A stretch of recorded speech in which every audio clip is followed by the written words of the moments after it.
नमस्कार, मैं हूं प्रभु चावला। सीधी बात में आपका एक बार फिर से स्वागत है। सीधी बात में आज बारी है मध्य प्रदेश के मुख्यमंत्री शिवराज चौहान जी की। शिवराज जी, आपका बहुत बहुत स्वागत है। धन्यवाद आपको, आपका भी स्वागत। आपने बुलाया भोपाल में, हम आ गए आपसे बातचीत करने के लिए, पर मैं बाहर खड़ा घूम रहा था थोड़ी देर देखिए, तो कुछ लोग मेरे से बात कर रहे थे कि शिवराज जी के आजकल तेवर जो है ना थोड़े गड़बड़ लगते हैं। बदले बदले में हमारे सरकार नजर आते हैं, कुछ उखड़े उखड़े हमारे शिवराज नजर आते हैं। जनता के लिए तो मुझसे ज्यादा कोमल हूँ। नहीं, वो तो खुश थे लगता था मेरे को। लेकिन दुष्टों के लिए वज्र से ज्यादा कठोर हूँ। ये बात सही है कि कुछ लोग ऐसे होते हैं जो जनता की जिंदगी से खेलते हैं, जो भावी पीढ़ियों का भविष्य चौपट और बर्बाद करते हैं, जो चिटफंड जैसी चीजों के नाम पर भोली भाली जनता को लूटते हैं, जो मासूम बेटियों की जिंदगी से खेलते हैं। ऐसे दुष्टों को किसी भी कीमत पर हम नहीं छोड़ेंगे। भगवान राम ने के बारे में भी तुलसीदास जी ने कहा, जब समुद्र के किनारे बैठे थे, विनय न मानत जलधि गजड़, गए 3 दिन बीत, बोले राम सकोप तब, भय बिन होए न प्रीत। तो जो लोग नहीं मानते, सही बात है, उनको ठीक कर रहा हूं। और ऐसे सैकड़ों लोग हैं जिनको की बात की मैं इसलिए कह रहा हूँ क्योंकि जब मुख्यमंत्री प्रदेश का, क्योंकि आप लोग तो कानून के मालिक बनाने वाले लोग हैं, जो आप जैसे शिवराज जी मॉडरेट किस्म के आदमी, मीठा बोलने वाले मामा जी हमारे, वो सडनली कहे कि मैं 10 फुट नीचे गाड़ दूंगा, तो लगता है कहीं ना कहीं या तो कहीं परेशानी है, या आपने कोई तय कर लिया कि मैंने इस बार अपना वो जो शिव का रूप है, शिव जी का रूप है, वो दिखाना है। अब आप ये बताइए कि कोई बेटियों की जिंदगी से खेले तो क्या उसको ठीक ना कर दूं मैं? कोई अपने रसूख और मसल पावर का उपयोग करके आम जनता को दबाए, भूमाफिया बन जाए, कब्जे कर ले, लोगों को लूटे, तो क्या उसे ना गाड़ दूं मैं? कोई मिलावटखोर जहर बेचे जनता की ज़रूरत के सामान में, तो उसकी फैक्ट्रियां ना तोड़ दूं मैं?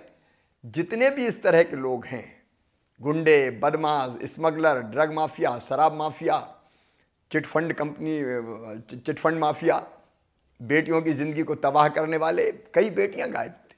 मुख्यमंत्री, आप ये मानते हैं कि कानून जो हमारे हैं वो फेल हो गए इन लोगों को हैंडल करने में? जिस तरह की भाषा आपको बोलनी पड़ी है डराने के लिए उनको, कानून हमारे केवल बोला नहीं, हमने तो कार्रवाइयां की है।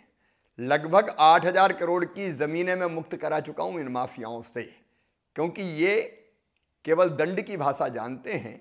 जो कर रहे हैं कानून के दायरे में कर रहे हैं, लेकिन जो करते हैं वो इतनी दृढ़ता और ताकत के साथ करते हैं, और ये कह के कर रहे हैं। मैं साफ कहता हूं कि मध्य प्रदेश में ये दुष्टता और बदमाशी नहीं चलने दूंगा। तबाह कर देंगे हम जो जनता की जिंदगी से खेलेंगे। तो मतलब गोली का जवाब गोली से देंगे आप? देखिए, पहले भी आप देखिए, जब मैं पहली बार मुख्यमंत्री बना तो चंबल के बीड़ों में कितने डाकुओं का नाम हुआ करता था, फिल्में बनती थी। हमने तय किया कि चंबल के बीड़ में डाकू नहीं रहेंगे। आज डाकू नहीं है वहाँ, उस समय हमने समाप्त कर दिए थे। हमने नक्सलवाद को फैलने नहीं दिया और सिमी के नेटवर्क को ध्वस्त कर दिया था। कई बार ये रुख अख्तियार करना पड़ता है दुष्टों की दुष्टता समाप्त करने के लिए, और मैं फिर कह रहा हूँ कि या तो मध्य प्रदेश छोड़ दे या तबाह कर दूंगा। तो आपका मतलब लगता है कि वाणी से ज्यादा प्रयोग करके आप काम से वाणी का प्रयोग नहीं, वाणी का प्रयोग करने का मतलब कई बार हो जाता है ना कि इसके पीछे आप कहीं घबराहट है या कहीं कुछ और है। वाणी से आपको लगता है असर होता है इसका? वाणी से नहीं, एक्शन दिख रहा है। कहीं बुलडोजर चल रहे हैं, कहीं मकान टूट रहे हैं, कहीं गलत होटल टूट रहे हैं, कहीं जेलों में जा रहे हैं। चारों तरफ कार्रवाइयां हो रही है। केवल बने कैसे ये बताइए? कार्रवाइयां होते हुए दिखाई दे रही है। बने कैसे ये? आप तो सिर्फ 1.5 साल के लिए नहीं थे मुख्यमंत्री। हाँ, तो उससे पहले आप 2005 से यहाँ पर रहे, उससे पहले बने होंगे होटल, उससे पहले माफिया राज थे। तो तब तो एक्शन हुआ नहीं, आपको लगा अभी करना चाहिए? जब मैं पहली बार आया, कांग्रेस की सरकार, हाँ, कांग्रेस की सरकार 10 साल रह चुकी थी। एक नहीं अनेकों डकैत थे, सिमी का नेटवर्क था, नक्सलवादियों का प्रभाव बढ़ रहा था। हमने उसको समाप्त किया था, खत्म किया था। अब 1.25 साल हमारी सरकार नहीं रही, तो कई तरह के लोग पनपे थे, अब उनको समाप्त कर रहे हैं। अब दंड जो है, आपको लगता है कि भाषा और साथ में एक्शन मुझे लगता दोनों होगा? आपकी भाषा का इशारा अफसरों को फ्रीडम नहीं देगा, जिसको मर्जी का एनकाउंटर कर दो, जिसको मर्जी भर्ती कर दो? 2 चीजें हैं, पहले कह दो, चेतावनी दे दो, उसके बाद ना माने तो फिर उनको कार्रवाई कर दो ना, ठिकाने पे लगा दो उसको एकदम।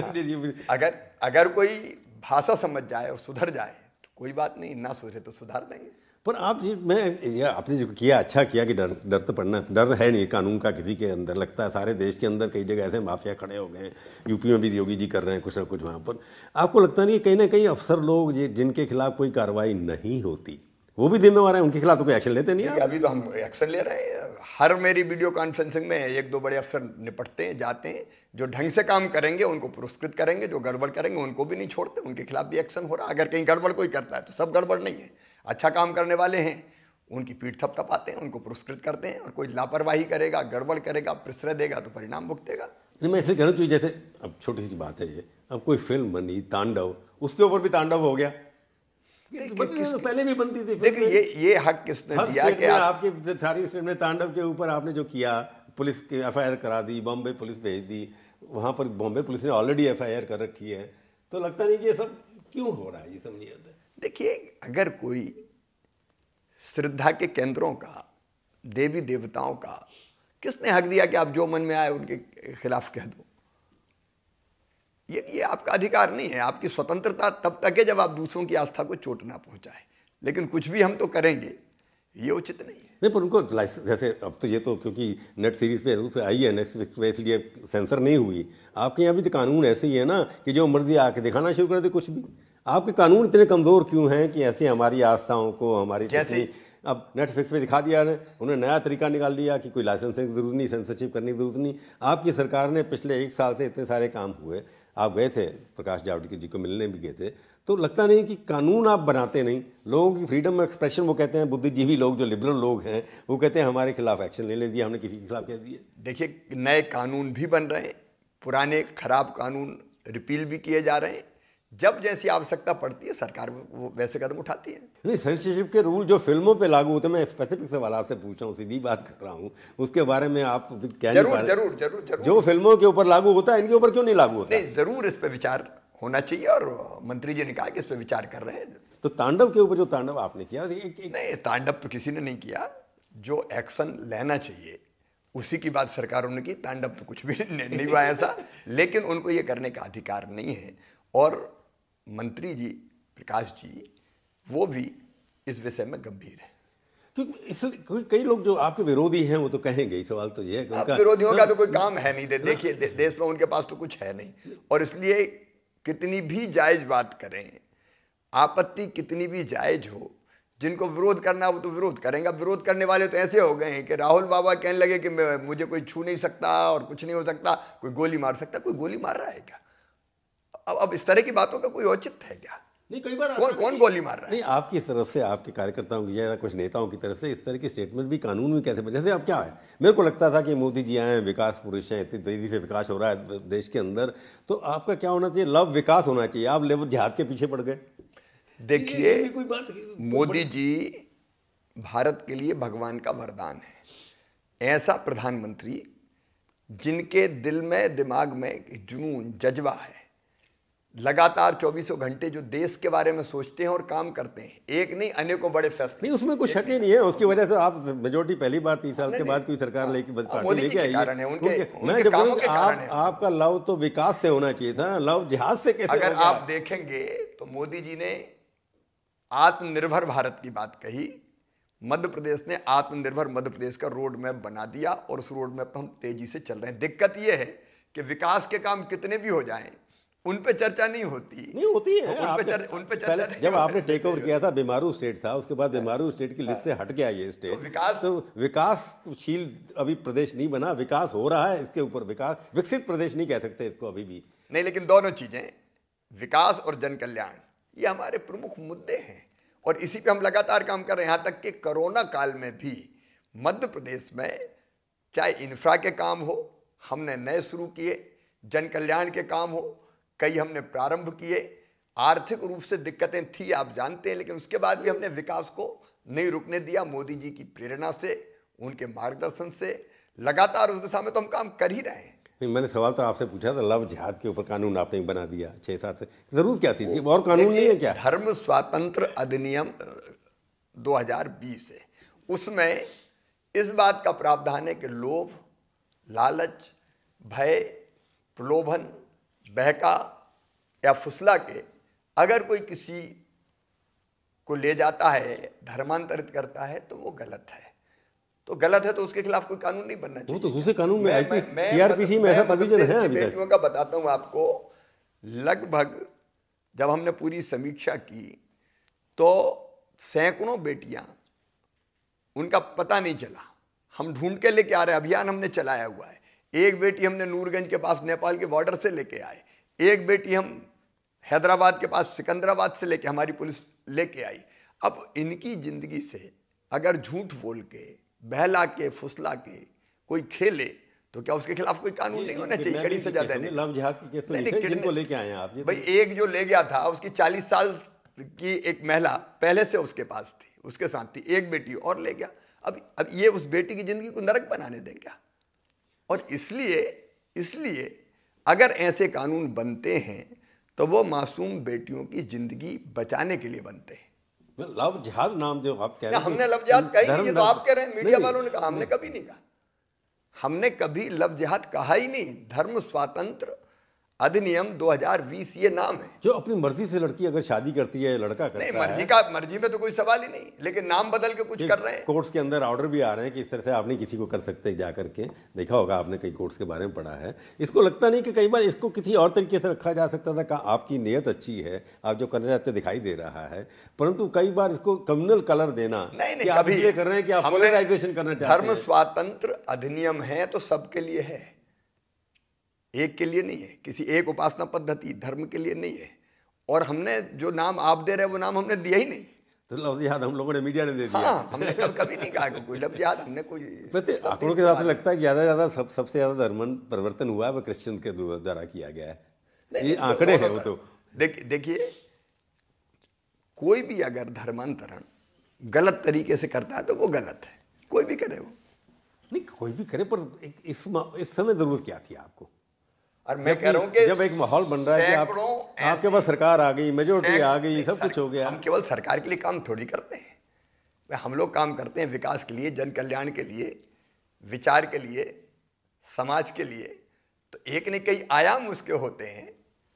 आपने कोरोना की बात की। कोरोना के अंदर आप पहले मुख्यमंत्री थे जिसको कोरोना पकड़ लिया थोड़ी देर के लिए, आप निकल के बड़ी तेजी से आ गए उसके अंदर। ये दिक्कत, उसके बाद बाकी मुख्यमंत्री भी आए, मंत्री भी आए।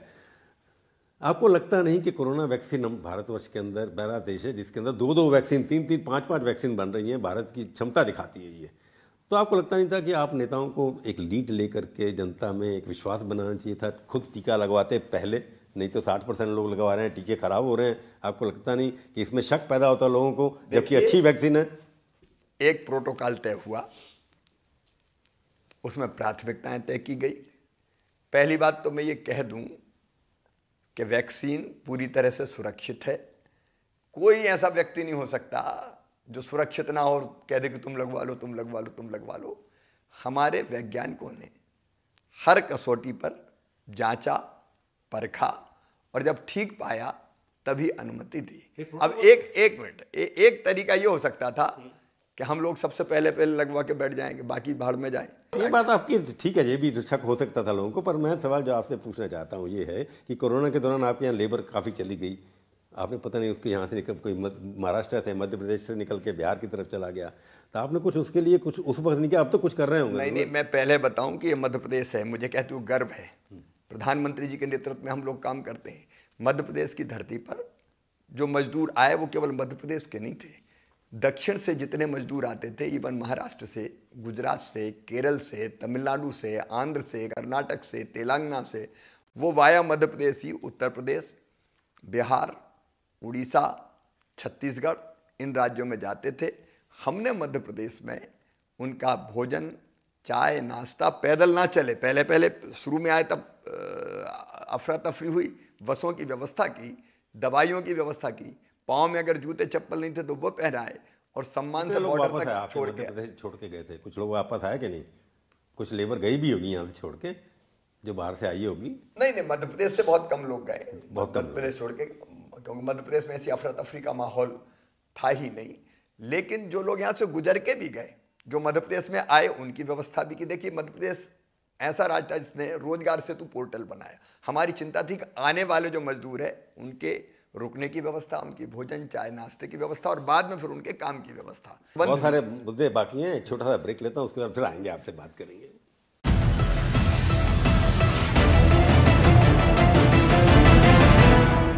सीधी बात में आपका एक बार फिर से स्वागत है। आज हम बातचीत कर रहे हैं मध्य प्रदेश के मुख्यमंत्री शिवराज चौहान जी से। आपने इतनी सारी बातें, मेरे को पता है, किसानों के बारे में चर्चा आपने देखी है, आपके यहाँ किसान सबसे ज़्यादा हैं, काफ़ी एग्रीकल्चर में काफ़ी आगे हैं आपको लगता नहीं किसानों के साथ सारे देश का इंप्रेशन गया है कि जल्दी में कानून पास किए, उनको जो कुछ मिलना चाहिए डर है, उनका संशय नहीं हटाया गया, कोई इतना बड़ा आंदोलन खड़ा हो गया?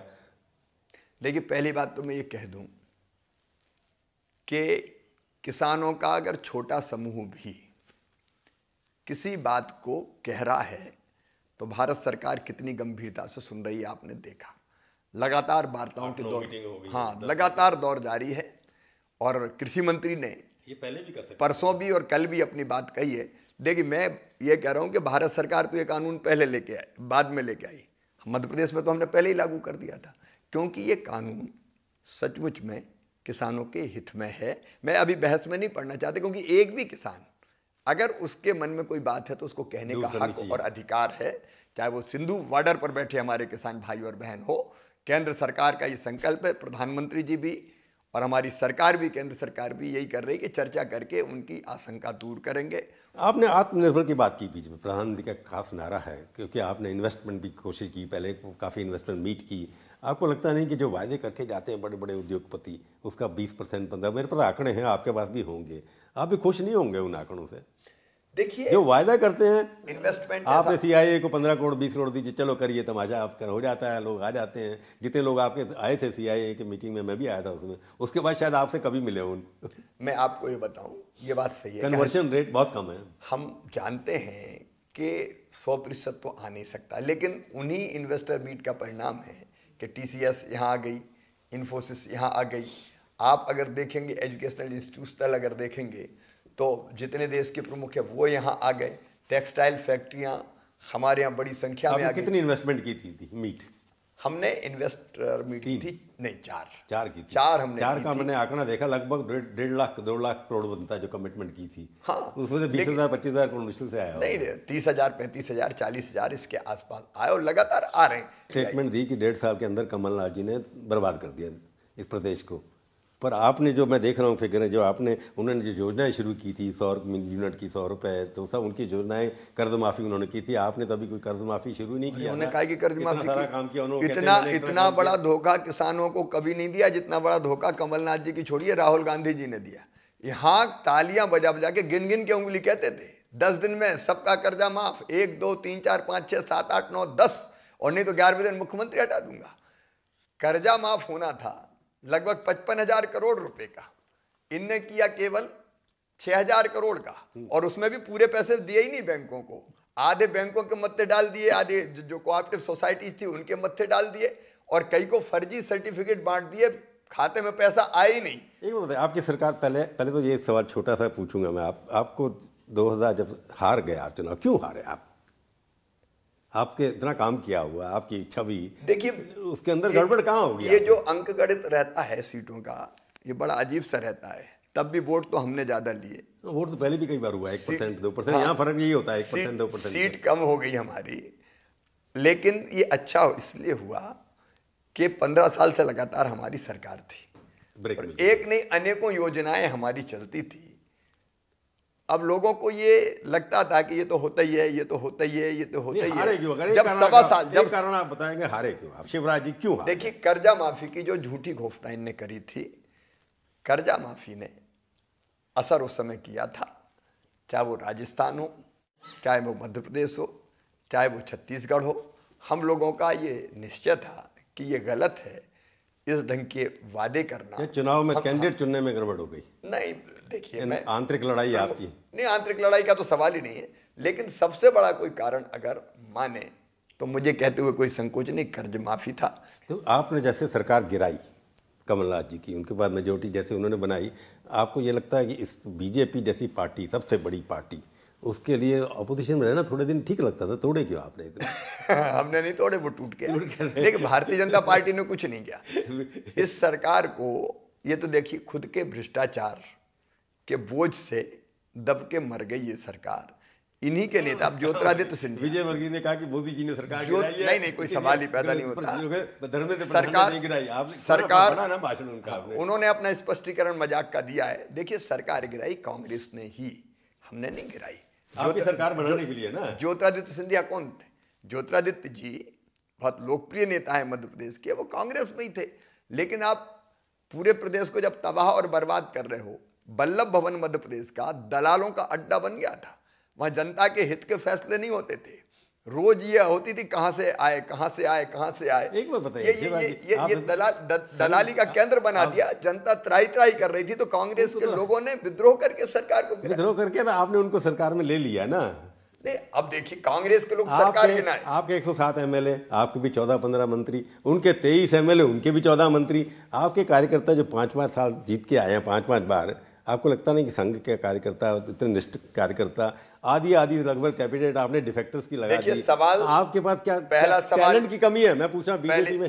पहला सवाल ये था कि प्रदेश को तबाह करने वाली सरकार जाए और कांग्रेस के लोग आगे आए, सरकार गिराई। लेकिन वो कांग्रेस के लोग, वो भ्रष्ट सरकार थी, भ्रष्ट सरकार थी ना, थी ना। उसमें से 14 मंत्री आपके भ्रष्ट सरकार में आ गए। वो भ्रष्ट नहीं थे उस वक्त? क्या नहीं, कोई सवाल ही नहीं। वो तो गिरा के देखिए, मंत्री रहते हुए कोई आ रहा है, ये कभी होता है क्या? आदमी ये तो हो सकता है कई बार कि मंत्री बनने आए, लेकिन मंत्री रहते हुए कोई सरकार को ठोकर मार रहा है कि ये बेईमानों की सरकार है, इसमें हम नहीं रहेंगे, अपने भविष्य को, कैरियर को छोड़ करके मंत्री बनने के लिए आए ना। अरे अब किसको पता था कि जीतेंगे? इस्तीफा देने के बाद किसको पता था कि जीतेंगे? और जीते, इसका मतलब यह कि जनता बहुत बुरी तरह से नाराज थी। अटल जी भी तो थे, प्रधानमंत्री थे, पर आप मुख्यमंत्री बाद में बने, पहले रहे। और मोदी जी हैं, दोनों की कार्यशैली अलग है, दोनों बड़े नेता हैं। आप दोनों में फर्क क्या दिखाई देता है आपको? देखिए, मोदी जी का तो कोई मुकाबला नहीं है। सचमुच में 24 घंटे लगातार देश के बारे में सोचना, और मैन ऑफ आइडियाज हैं वो। मतलब जब हम चर्चा करते हैं तो मुझे खुशी होती है, मुझे गर्व है कि जब बात करने जाते हैं तब भी इतने आइडियाज उनसे आते हैं कि ये करना चाहिए, ये करना चाहिए। हर तरफ के हर पहलू, समाज जीवन का कैसे ठीक हो सके, बच्चों का सवाल हो, किसानों का सवाल हो, गरीबों का सवाल हो, नौजवानों का हो, डेवलपमेंट का हो, पर्यावरण का हो, संस्कृति का हो, दुनिया को, हर चीज में।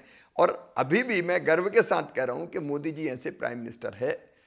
हम फोन करते हैं तो फोन आता ही है वापस। प्राइम मिनिस्टर के पास कितना समय होता है, लेकिन कॉल बैक करेंगे, और कॉल बैक करके जब फोन पे भी बात करते हैं तो 4 नए आइडिया दे देंगे कि ये करना चाहिए, इसमें ये करना चाहिए, ये करना चाहिए। ऐसे नेता को पाके सचमुच में हम गर्वित हैं। गर्व है हमें एक वैभवशाली, गौरवशाली, संपन्न, समृद्ध और सशक्त भारत के निर्माण में हम उनके पीछे चल पा रहे हैं। मैं आखिरी सवाल ये पूछ रहा हूँ कि अब शिवराज जी का भविष्य क्या है? मुख्यमंत्री आपके बारे में था कि आप भी 3 बार, 4थी बार बन गए, तो अगली बारी शिवराज जी आएंगे। तब तो मोदी जी तो बहुत अच्छा काम कर रहे हैं, तो शिवराज जी अपने मुख्यमंत्री का तक पड़ाव यहीं रह जाएगा। मोदी जी वैश्विक नेता हैं, देश के ऐसे नेता जिनके पीछे पूरा देश, तो आप क्या पूछ रहा हूँ? पूरा देश। मैं तो मध्य प्रदेश में हूँ, यही कर्मभूमि रहेगी। अगर मध्य प्रदेश का विकास करने में मोदी जी को सहयोग किया, राज्यों का विकास होगा, तब देश तेजी से आगे बढ़े। और कई चीजें ऐसी जो राज्य को ही इंप्लीमेंट करनी पड़ती है। तो मैं तो, जैसे अमित शाह जी ने बुलाया था आपको वहां, अगर मोदी जी वहां बुलाएं, आपको जिम्मेवारी देंगे तो फिर क्या होगा? देखिए, मोदी जी जो कहें करेंगे, उसमें कोई दिक्कत नहीं है। लेकिन मैं मानता हूं कि अगर गिलहरी की तरह यहाँ योगदान कर पाए मध्य प्रदेश की प्रगति और विकास का, तो हम मानेंगे कि देश की प्रगति और विकास में हमने अपना योगदान। चलो, आज हमारे सीधी कार्यक्रम में आप बहुत बहुत धन्यवाद। नमस्कार आपको बाबा। तो ये थी आज की सीधी बात। सीधी बात का ये कार्यक्रम आपको कैसा लगा? आप अपनी राय हमें ईमेल के जरिए भी भेज सकते हैं। अगली बार आएगी बारी किसी और हस्ती की, और उसे हम करेंगे सीधी बात। देखते रहिए आज तक। नमस्कार, मैं हूं अंजना ओम कश्यप। हमें उम्मीद है ये वीडियो आपको पसंद आया होगा।